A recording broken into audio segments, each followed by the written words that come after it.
नमस्कार मेरे प्यारे बहनों और भाई। इस वीडियो के अंदर हम चैप्टर नंबर 1 जो कि हिस्ट्री का है, the rise of the nationalism in Europe, उसको पढ़ने वाले हैं।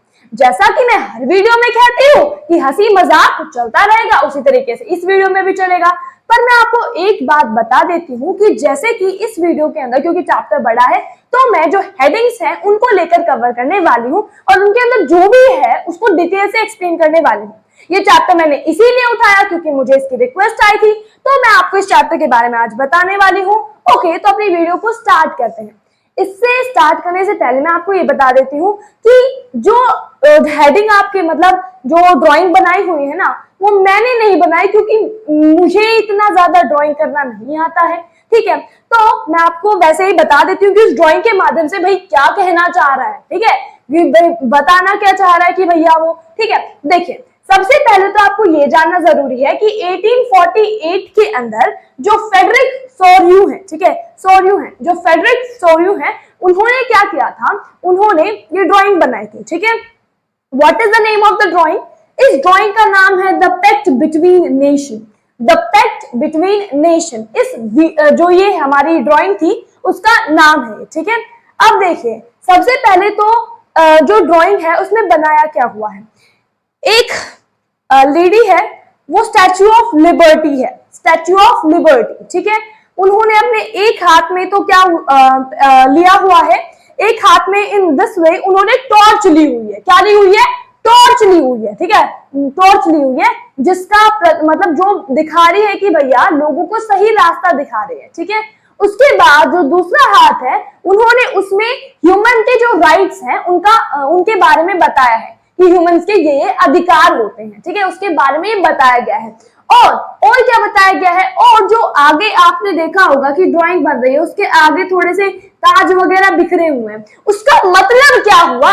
उसका मतलब ये हुआ कि भैया वहां पर जो ये ताज है, ताज किसके लिए होते हैं? ताज कोई भी पहन सकता है, हमें पता है। पर यहाँ पर ताज किसे ये दर्शाया गया है कि जो मोनार्की सिस्टम है, लोग उसे छोड़ रहे हैं और लिबर्टी की तरफ जा रहे हैं। मोनार्की को छोड़ दिया, लिबर्टी की तरफ चले गए, इस तरीके से यहाँ पे बताया गया। ठीक है, तो मोनार्की सिस्टम को छोड़ने का प्रतीक यहाँ पे टूटे हुए ताज है। ठीक है, ये बताया गया है। उसके बाद लोग लिबर्टी की तरफ बढ़ रहे हैं, ये बताया गया। उसे देखकर बहुत ज्यादा लंबी लाइन लगी हुई है। ठीक है, आपने देखा होगा। और जो गॉड है ऊपर लोगों को देख रहे हैं और वो बहुत ज्यादा खुश हो रहे हैं। इन सभी चीजों को देखकर गॉड बहुत ज्यादा खुश हो रहे हैं, यहाँ पे हमें बताया गया है। ठीक है, अब देखिए, मैं जैसा कि आपको बता चुकी हूँ कि 1848 के अंदर जो फेडरिक सोर्यू है, उन्होंने ये बनाई है। अब उन्होंने बनाए थे तो भैया 4 पार्ट। ठीक है, 4 पार्ट बनाए थे। ठीक है, 4 पार्ट बनाए थे। 4 पार्ट में से जो फर्स्ट पार्ट है वो आपका दिखाया गया है, उसके बारे में डिस्कस करना है। ठीक है, जैसा कि मैं आपको बता चुकी हूँ पिक्चर में क्या बताया गया है। अब देख लीजिए, जो फेडरिक सोर्यू है ये एक फ्रेंच आर्टिस्ट है। ठीक है, ये एक फ्रेंच आर्टिस्ट है। इनकी ड्रीम में आया था and he converted into a picture. उन्होंने उसे अपनी आर्टिस्ट होने की कला से उसे पिक्चर में कन्वर्ट कर दिया है। ठीक है, अब इन्होंने बनाई तो 4 पेंटिंग है, बट उनमें से एक हमें दी गई है जिसका नाम क्या है? जिसका नाम है the pact between nation. The pact between nation उसका नाम है। अब ये जो है वो क्या दर्शाती है? उनकी ड्रीम में उन्होंने अपने ड्रीम वर्ल्ड मतलब डेमोक्रेटिक एंड सोशल रिपब्लिक, पूरे वर्ल्ड में डेमोक्रेसी, लोकतंत्र होना चाहिए, इस बारे में बताया है। वो चाहते हैं कि दुनिया में क्या हो? लोकतंत्र हो। ठीक है, इसके बारे में बताया गया है। ठीक है, और आप जो स्टार्टिंग का इंट्रोडक्शन है इस पे ज्यादा ध्यान न देकर जो पीछे वाला बीच का मिडिल पार्ट है उस पे ज्यादा ध्यान दे तो ज्यादा बेटर रहेगा, क्योंकि उस वाले पार्ट में ज्यादा अच्छे से आपको बहुत अच्छे से समझाया गया है, तो वो पार्ट मोर इंपॉर्टेंट है देन द फर्स्ट वन। ठीक है, अब इतना समझ में आ गया कि फेडरिक जो सोर्यू थे उन्होंने 1848 के अंदर 4 पिक्चर बनाई, जिसमें से पहली पिक्चर का नाम है द पैक्ट बिटवीन नेशन। और ये जो पिक्चर है, ठीक है, ये आपकी यहाँ पे गिवन है। ठीक है, उसमें स्टैच्यू ऑफ लिबर्टी है जो कि टॉर्च लेके खड़ी हुई है। ठीक है, मतलब टॉर्च उनके हाथ में जो कि दिखा रहा है कि भैया रोशनी फैला रहा है, ठीक है। उसके बाद ह्यूमन राइट्स के चार्ट लिए खड़े हुए हैं। उसके बाद लोग जो है वो मोनार्की सिस्टम को छोड़कर लिबर्टी की तरफ जा रहे हैं, मोनार्की छोड़ रहे हैं और लिबर्टी की तरफ जा रहे हैं, ठीक है। और गॉड इसे देखकर बहुत ज्यादा खुश हो रहे हैं, ठीक है, ये यहाँ पे बताया गया। Okay, that's clear. अब आगे मूव ऑन करते हैं कि the French revolution and the ideas of the nation, कि भैया फ्रेंच रेवोल्यूशन क्या है, ठीक है, कि जो फ्रेंच रेवोल्यूशन है ये क्या है, ये क्या चीज है, कि फ्रेंच रेवोल्यूशन है क्या। देखिए, इसमें सबसे पहले हमने देखा, देखिए 1789 में क्या हुआ था, 1789 में फ्रेंच में रेवोल्यूशन हुआ। इससे पहले क्या हुआ, इससे पहले जो लोग थे, ठीक है, लोग थे, उनके पास क्या नहीं था, मतलब मोनार्की सिस्टम चलता था, राजा का बेटा राजा बनेगा, फिर उसका बेटा, फिर उसका बेटा, इस तरीके से सिस्टम चलेगा, ठीक है। तो इसके पहले क्या होता था, इस तरीके से मोनार्की सिस्टम चलता था, ठीक है। अब वो मोनार्की सिस्टम जो है वो खत्म किया गया फ्रेंच रेवोल्यूशन से। अब फ्रेंच में रेवोल्यूशन मतलब फ्रेंच में जो क्रांति आई, फ्रेंच में जो क्रांति आई, ठीक है, और आइडियाज क्या थे नेशन के, ठीक है, इसके बारे में हम पढ़ने वाले हैं, ठीक है। तो देखिए भैया 1789 के अंदर, कब, 1789 के अंदर फ्रेंच में रेवोल्यूशन आया। इससे क्या हुआ, बहुत सारे पॉलिटिक्स, जो पॉलिटिकल चेंजेस है वो देखने को मिले, बहुत सारे पॉलिटिकल चेंजेस और कॉन्स्टिट्यूशनल जो चेंजेस थे वो हमें देखने को मिले। अब वो क्या क्या थे ये भी समझते हैं, चलिए आगे देखते हैं। सबसे पहले ये पॉइंट लिखना है कि भैया क्या फ्रेंच रेवोल्यूशन से क्या हुआ था, कि बहुत सारे पॉलिटिकल चेंजेस भी तो आए थे, बहुत सारे कॉन्स्टिट्यूशनल चेंजेस भी तो आए थे।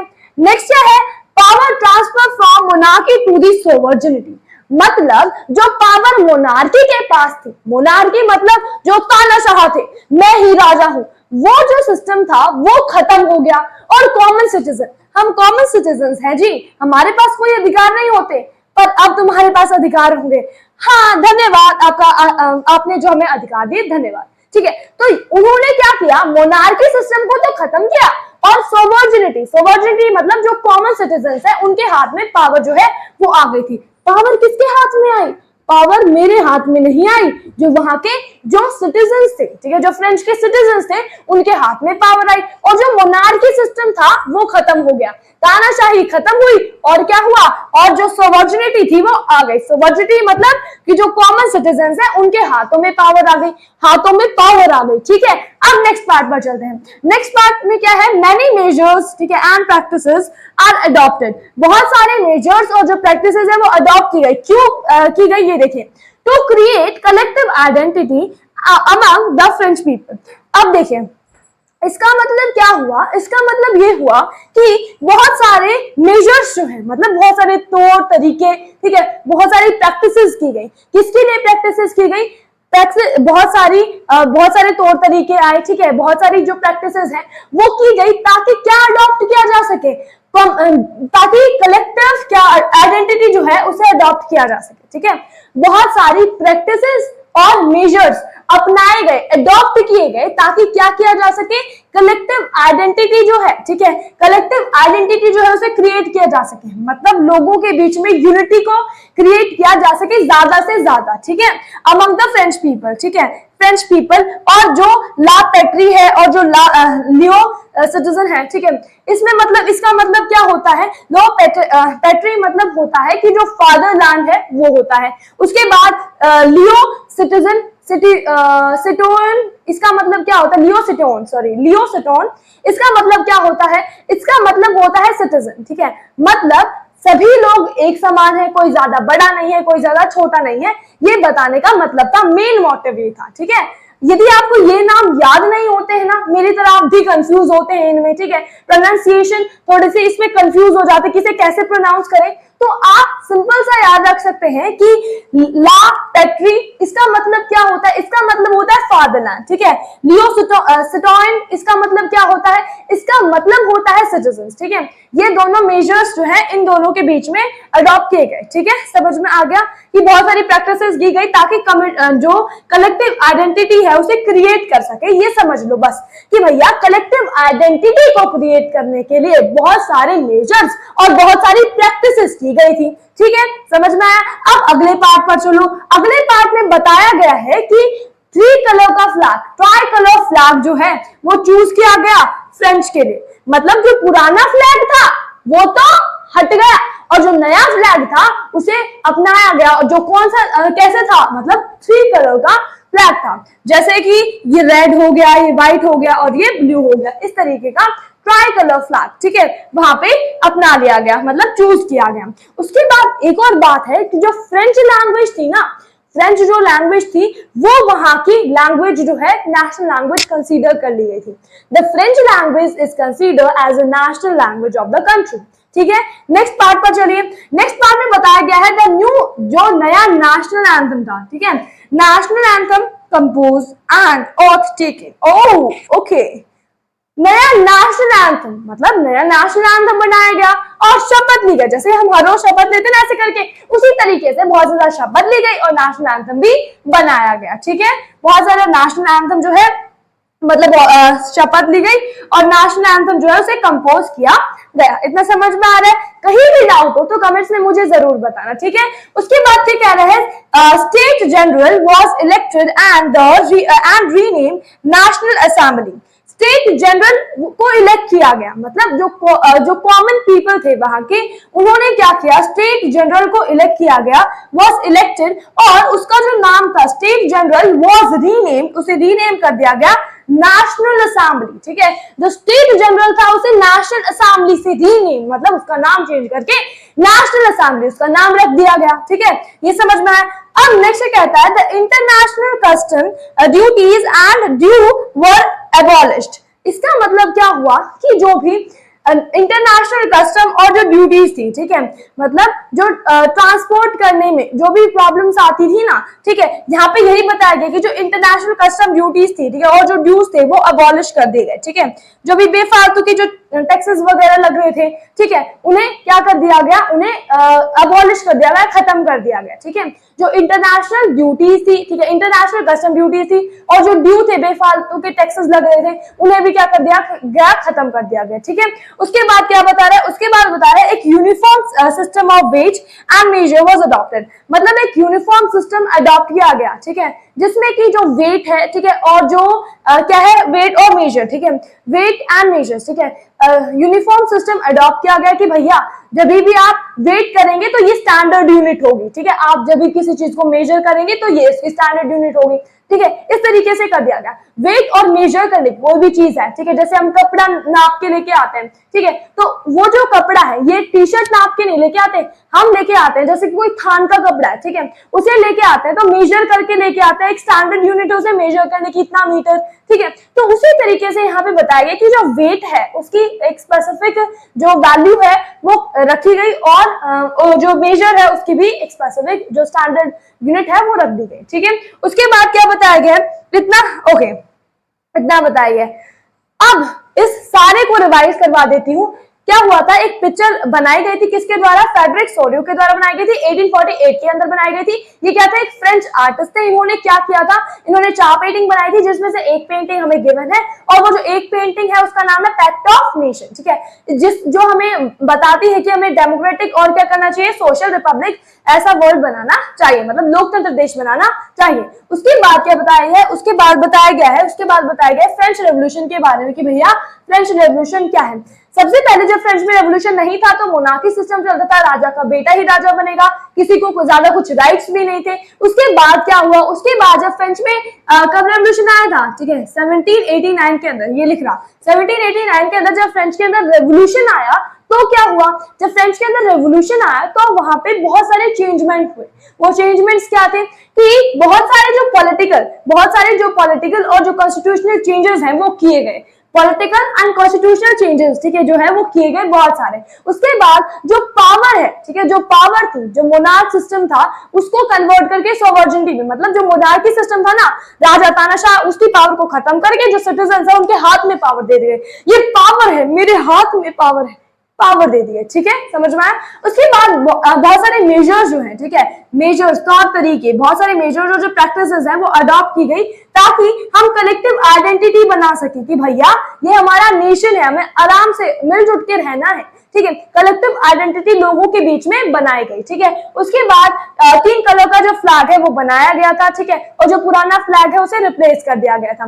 फ्रेंच को नेशनल लैंग्वेज कंसीडर कर दिया गया था, जो नया नेशनल एंथम है वो बनाया गया था, वो कंपोज कर दिया गया था, और ओथ मतलब शपथ भी ली गई थी, ठीक है। उसके बाद क्या हुआ, जो स्टेट जनरल है मतलब जो सिटीजन थे उन्होंने क्या किया, जो स्टेट जनरल है उसे इलेक्ट किया और उसका जो नाम है वो नेशनल असेंबली रख दिया, उसका जो नाम था वो नेशनल असेंबली के नाम से रख दिया गया था। उसके बाद क्या हुआ, जो इंटरनेशनल कस्टम्स है, ठीक है, मतलब भैया आप इधर से उधर ट्रांसपोर्ट करो तो बहुत सारे जो टैक्सेस लग रहे हैं, ठीक है, उन्हें क्या कर दिया गया, इंटरनेशनल जब आप ट्रांसपोर्ट कर रहे हो, ठीक है, तो वो सारे जो चीजें हैं, ठीक है, मतलब टैक्सेस जहां पे लग रहे हैं वो भी क्या कर दिए गए थे, वो भी अबॉर्ट कर दिए गए थे, मतलब उन्हें अबॉलिश कर दिया गया था, मनाही कर दी गई थी, और एक यूनिफॉर्म सिस्टम अडॉप्ट किया गया था कि भैया जो वेट है और जो मेजर्स है इनकी ये स्टैंडर्ड यूनिट है, आप इन्हीं से मेजर करेंगे, ठीक है, ये कर दिया गया था। उसके बाद जो फ्रेंच है वहां पे बोली जाती थी और लिखी किसमें जाती थी, पेरिश लैंग्वेज में उसे राइट डाउन किया जाता था।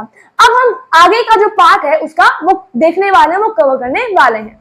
हम आ चुके हैं अगले थोड़े से अगले जो पॉइंट्स थे उनके ऊपर। देखिए अगले पॉइंट्स में क्या बताया गया है कि जो फ्रेंच रेवोल्यूशन है, ठीक है, उसे अब जब हमने देख लिया कि भैया फ्रेंच रेवोल्यूशन हुआ था, ठीक है, तो उसके आसपास की जो कंट्री थी ना वो भी क्या चाहती थी कि भाई हमारे आसपास भी ऐसा हो, हमारे पास मतलब हमारे में भी क्या हो, रेवोल्यूशन हो, वो भी ये चाहती थी। तो उन्होंने क्या किया, other country start making Jacobian clubs, उन्होंने जैकोबिन क्लब स्टार्ट कर दिए बनाने। अब ये क्या होते हैं कि इसमें रेवोल्यूशनरीज जो होते हैं, जो स्टूडेंट्स होते हैं, ठीक है, वो इंडिपेंडेंट होना चाहते हैं, भाई मैं स्वतंत्र बनना चाहती हूँ, इस तरीके से। तो वहां पर जैकोबिन जो क्लब्स है वो बनने स्टार्ट हो गए थे, मतलब जहां पे लोग क्या होना चाहते हैं, अपने आप इंडिपेंडेंट होना चाहते हैं, ठीक है, तो वहां पे जैकोबिन क्लब बनने शुरू हो गए थे। अब आगे क्या कह रहा है कि जो ये जो फ्रेंच का रेवोल्यूशन था जब ये हुआ तो उसने क्या किया, जो फ्रेंच था उसने जो अपनी आर्मी थी ना, ठीक है, वो अलग अलग जगह पर जैसे होलैंड में, स्विट्जरलैंड में, बेल्जियम में, इटली में, ये 1970 में भेज दी, ठीक है, इन सभी जगह पर क्या कर दी 1970 के अंदर, ठीक है, इन जगह पर भेज दिया, क्या करने के लिए, ताकि क्या कर सके, प्रोपोगेट कर सके नेशनलिज्म को अब्रॉड में भी, बाहर की कंट्रीज में भी, ठीक है, ताकि जो नेशनलिज्म है उसे जो बाहर की कंट्रीज है उसमें भी क्या किया जाए, फैलाया जा सके, ठीक है। तो वहां के जो क्या थे, वहां की जो फ्रेंच की आर्मी थी वो होलैंड चली गई, बेल्जियम चली गई, स्विट्जरलैंड चली गई, ठीक है, इटली चली गई 1970 के अंदर, और उन्होंने क्या किया, बहुत ज्यादा क्या किया भाई, प्रोपोगेट किया, ठीक है, इतना समझ में आ गया। ओके, अब हम बढ़ते हैं नेक्स्ट पर, ये आ जाता है नेपोलियन बोनापार्ट। ये क्या है, ठीक है, नेपोलियन बोनापार्ट कौन थे, देखिए नेपोलियन बोनापार्ट ने क्या किया था इसके बारे में हम पढ़ने वाले हैं, ठीक है, कि इसने क्या किया, ये आया फ्रेंच के अंदर, ठीक है, इसने अपना सिस्टम स्थापित कर दिया, ठीक है, भैया नेपोलियन बोनापार्ट अब आ गया है, अब तो कुछ करना पड़ेगा, ठीक है, तो इसने अपना जो सिस्टम था वो यहाँ पे स्थापित कर दिया। अब ये क्या कर रहा था, अपनी मोनार्की सेटअप की इसने, ठीक है, मोनार्की सेटअप की। अब क्या हुआ, अब इसने क्या किया, एक सिविल कोड ऑफ 1804 ये इंप्लीमेंट किया, ठीक है, इसे लागू किया। अब ये होता क्या है, ठीक है, इसमें क्या है, ये एक नेपोलियनिक कोड है, इसे नेपोलियनिक कोड के नाम से भी जाना जाता है, ठीक है, या हम कह सकते हैं सिविल कोड ऑफ 1804, क्या कह सकते हैं, सिविल कोड ऑफ 1804, या फिर नेपोलियनिक कोड के नाम से हम इसे कह सकते हैं, ठीक है, नेपोलियनिक कोड या फिर सिविल कोड ऑफ 1804। इसमें क्या था, इसमें कुछ नहीं, बस जो नेपोलियन है उसने अपने कुछ रूल्स जो है उसने जो चेंजमेंट किया था उसके बारे में बताया गया। अब वो जो चेंजमेंट उसने किया था, वो चेंजमेंट क्या था इसके बारे में समझो। उसने क्या किया, एस्टैब्लिशमेंट की इक्वालिटी की, ठीक है, मतलब सभी लोग समान है, चाहे वो एक बड़ा आदमी ही क्यों ना है, चाहे वो एक छोटा आदमी ही क्यों ना है, ऐसे हाइट में बड़ा छोटा नहीं, मतलब रियलिटी में, ठीक है, किसी के पास ज्यादा पैसा क्यों ना हो, किसी के पास कम पैसा क्यों ना हो, कोई गरीबी क्यों ना हो, ठीक है, तो इन दोनों के अंदर इक्वलिटी बनी रहनी चाहिए। ऐसा नहीं है कि जो बड़ा इंसान है, ठीक है, उसके लिए तो सब कुछ, मतलब जो कोर्ट है, ठीक है, वो उसे सपोर्ट करेगी, जो मतलब पुअर इंसान उसे नहीं करेगी, ऐसा नहीं होगा, ठीक है। तो उसने क्या किया कि भाई इक्वलिटी की एस्टैब्लिशमेंट किया, किसका, इक्वलिटी का बिफोर लॉज, ठीक है, तो इक्वलिटी बिफोर लॉज उसने ये एस्टैब्लिश किया, गया, ठीक है। उसके बाद सेकंड क्या किया, secure the right of property, right of property को सिक्योर किया, जैसे कि किसी की प्रॉपर्टी है, ठीक है, तो उसी का अधिकार उसके ऊपर होगा, ठीक है।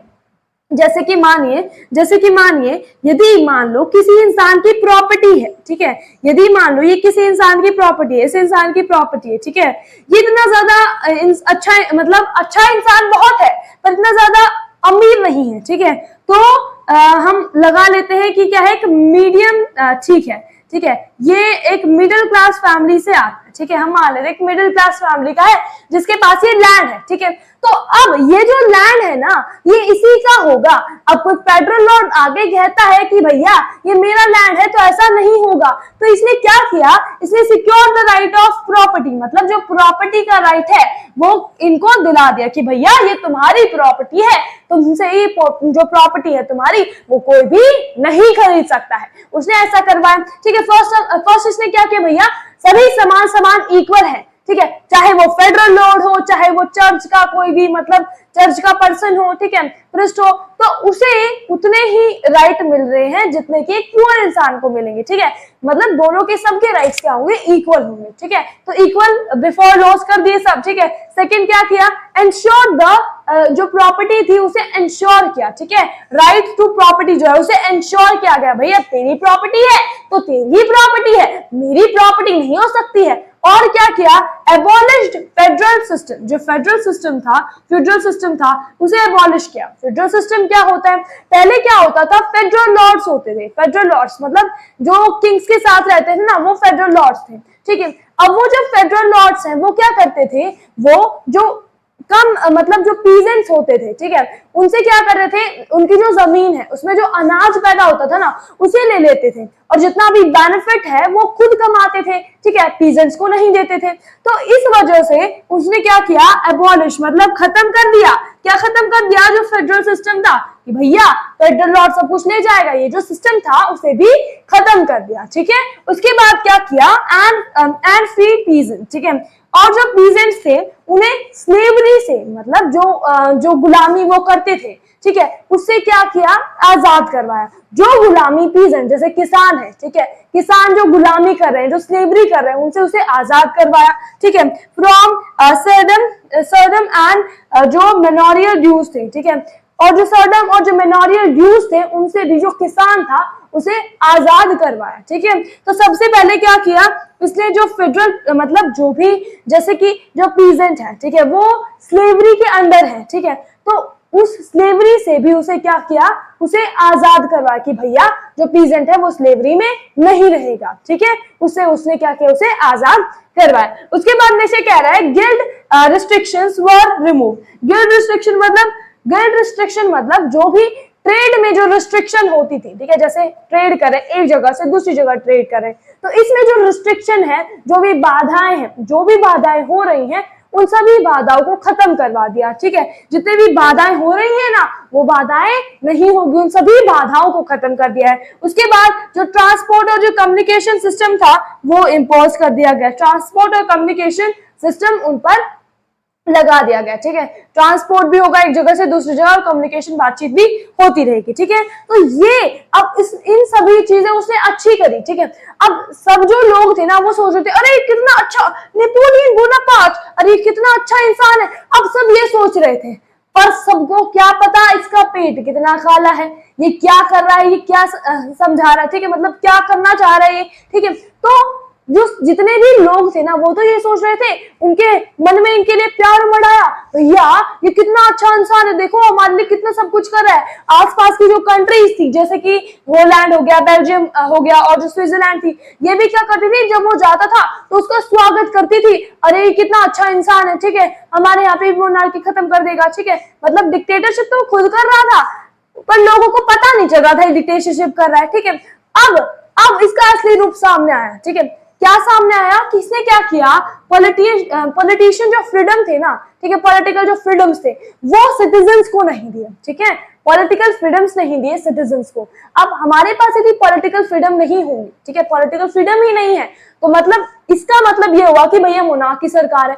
पॉलिटिकल फ्रीडम नहीं है किसी के पास भी, मतलब मोनार्की यहाँ पे स्टैब्लिश है, सबको पता चल गया मोनार्की है, ठीक है। टैक्सेस बढ़ा दिए गए, जो भी टैक्सेस थे उसे बढ़ा दिया गया, ठीक है। और क्या किया गया, टैक्सेस को बढ़ा दिया गया, ठीक है। सेंसरशिप जो है डिक्लेयर कर दी गई, और जो लोग थे उनको पकड़ पकड़ के क्या कर रहे थे भैया, जो फ्रेंच आर्मी थी ना उसमें भर्ती करवा रहे थे, ठीक है। जो फ्रेंच आर्मी थी उसमें सभी लोगों को पकड़ पकड़ के भर्ती करवा रहे थे, ठीक है। तो यदि आपको ये क्लियर हो गया हो तो एक और बात चमका देते हैं। देखिए, मैंने आपको पढ़ाया कि जो फ्रेंच रेवोल्यूशन था इसको देखकर सभी आसपास की जो कंट्रीज थी वो ये कहने लगी भैया हमारे में भी ऐसा होना चाहिए। तो उन्होंने क्या किया, उन्होंने जो जैकोबिन कोड जो है वो अपनाया, ठीक है। मेक किया उसका, ठीक है। जैकोबिन जो क्लब है वो बनाया, ठीक है। अब वो क्या है जैकोबिन क्लब, जैकोबिन क्लब है कि लोग जो है वो इंडिपेंडेंट होना चाहते हैं, अपने पैरों पर खड़ा होना चाहते हैं। पैरों पर तो अभी भी खड़े हैं, अरे वैसे पैरों पर नहीं, पैसे से पैरों पर खड़ा होना चाहते हैं, ठीक है। तो इसका मतलब कहने का ये है, ठीक है। उसके बाद उन्होंने क्या किया, आर्मीज जो है उनको पोलैंड में, उनको बेल्जियम में, उनको स्विट्जरलैंड में, उनको इटली में भेजना शुरू किया ताकि वो क्या कर सके, प्रोपोगेट कर सके जो फ्रेंच है उसके नेशनलिज्म को, ठीक है। उसके बाद जो नेपोलियन बोनापार्ट है वो आए, ठीक है। उन्होंने क्या किया, उन्होंने 1804 के अंदर सिविल कोड ऑफ कंडक्ट को लागू किया। ये क्या था, ये एक नेपोलियनिक कोड था। इसमें क्या किया गया, इसमें सभी लोगों को इक्वल प्रूफ किया गया कि सभी लोग क्या है, इक्वल है, ठीक है।